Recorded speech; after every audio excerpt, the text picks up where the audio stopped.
Now classification of protein based on composition. अब हम पढ़ेंगे प्रोटीन का classification based on their composition. उसका कंपोजिशन क्या है, प्रोटीन का कंपोजिशन क्या है, उसके आधार पर हम लोग देखेंगे। First is simple proteins.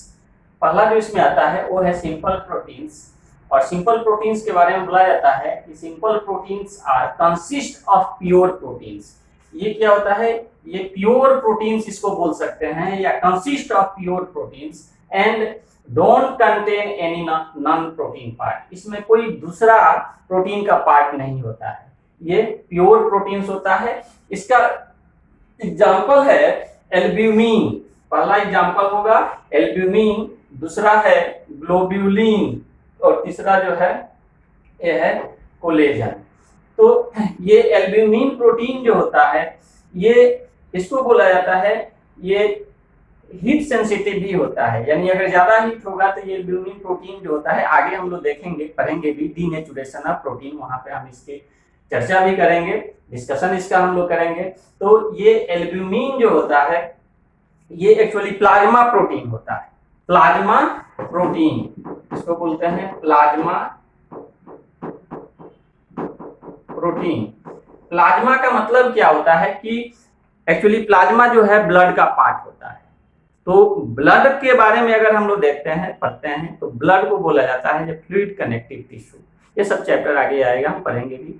तो ब्लड को बोला जाता है फ्लूइड कनेक्टिव टिश्यू। और ब्लड जो है दो पार्ट ब्लड का होता है, दो पार्ट में हम लोग इसको बांट देते हैं। पहला जो होता है ब्लड सेल्स, ये ब्लड सेल्स होता है पहला पार्ट, और दूसरा जो होता है वो है प्लाज्मा,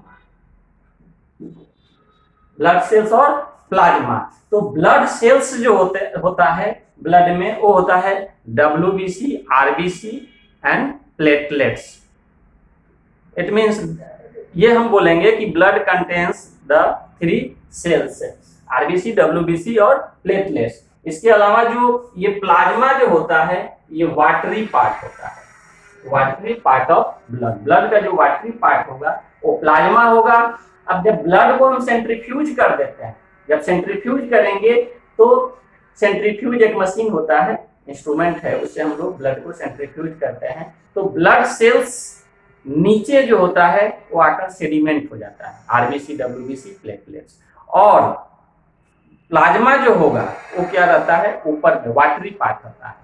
और उस प्लाज्मा से यदि हम रिमूव कर दें, हटा दें ब्लड क्लॉटिंग फैक्टर को, दैट इज कॉल्ड सीरम, उसको क्या बोलते हैं, सीरम बोलते हैं। तो ये एल्ब्यूमिन जो होता है ये हमारे ब्लड का प्रोटीन होता है जो प्लाज्मा में रहता है। इस एल्ब्यूमिन का फंक्शन होता है कि ये वाटर से बाइंड करता है, सोडियम Na+ सोडियम से बाइंड करेगा, पोटेशियम इससे बाइंड करता है, कैल्शियम इससे बाइंड करता है, ये एल्ब्यूमिन का काम होता है। तो ये बोलेंगे कि प्रोटीन का, हमारे पहले भी पढ़े हुए हैं कि प्रोटीन का हमारे बॉडी में बहुत सारा फंक्शन है। स्ट्रक्चरल प्रोटीन है, एंजाइमेटिक प्रोटीन है, हार्मोन्स का काम करता है, प्रोटेक्शन का काम करता है। यहाँ पर हम लोग देख रहे हैं ये सिंपल प्रोटीन्स, एल्ब्यूमिन का क्या फंक्शन है। दूसरा इसमें आता है ग्लोब्यूलिन, इसका एग्जाम्पल है। Globulin is a type of protein which form in the liver. ये लीवर में इसका फॉर्मेशन होता है और लीवर के फंक्शन के लिए ये प्रोटीन क्या होता है, रेस्पॉन्सिबल होता है।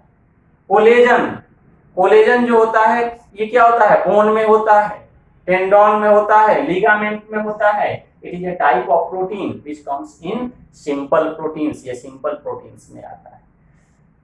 सेकेंड है इसमें कंपोजिशन के आधार पर, on the basis of composition जब हम प्रोटीन का क्लासिफिकेशन देखते हैं तो सेकेंड आता है इसमें कंजुगेटेड प्रोटीन। कंजुगेटेड मतलब होता है कि प्रोटीन से कुछ बाइंड किया हुआ है, कुछ आकर जुड़ा हुआ है। तो कंजुगेटेड प्रोटीन्स का मतलब हो गया it contain a covalent bound non protein part called prosthetic group. यदि अगर कंजुगेटेड प्रोटीन का बात करेंगे तो ये एक प्रोटीन हो गया, ये अगर यदि एक प्रोटीन है इसके साथ क्या होता है कि एक नॉन प्रोटीन पार्ट बाउंड रहता है, जिसको बोलते हैं ये प्रोस्थेटिक ग्रुप बोला जाता है, that is called conjugated proteins. तो ये हुआ कंपोजिशन के आधार पर simple proteins and conjugated proteins. तो यहाँ देखेंगे कि प्रोटीन में ये प्रोस्थेटिक ग्रुप जो नॉन प्रोटीन पार्ट होता है, तो प्रोस्थेटिक ग्रुप को बोलते हैं कि can't be separated without loss of the activity of the protein. यानी कंजुगेटेड जो प्रोटीन होगा उसमें एक प्रोस्थेटिक ग्रुप आकर उसमें ऐड रहता है, जुड़ा रहता है। तो यदि प्रोस्थेटिक ग्रुप को हम रिमूव करते हैं, प्रोस्थेटिक ग्रुप को हम हटाते हैं उस प्रोटीन से, तो वो ऐसे नहीं वहां से रिमूव होगा। अगर रिमूव होता है तो उस प्रोटीन की जो एक्टिविटी होगा, उसका जो केमिकल प्रॉपर्टीज होगा, वो क्या कर जाता है, लॉस कर जाता है। यानी कंजुगेटेड प्रोटीन को बोलेंगे कि जो कंजुगेटेड प्रोटीन होगा वो उसकी एक्टिविटी शो करने के लिए, उसका जो केमिकल प्रॉपर्टी होगा वो शो करने के लिए उसको प्रोस्थेटिक ग्रुप की जरूरत पड़ता है, जो कि क्या होता है, नॉन प्रोटीनियस पार्ट होता है। तो ये प्रोस्थेटिक ग्रुप वहां से हटाने का मतलब है, वहां से रिमूव करने का मतलब है कि उस प्रोटीन का फंक्शन जो है डिस्टर्ब कर जाएगा। अब हम स्टडी करेंगे स्ट्रक्चर ऑफ प्रोटीन।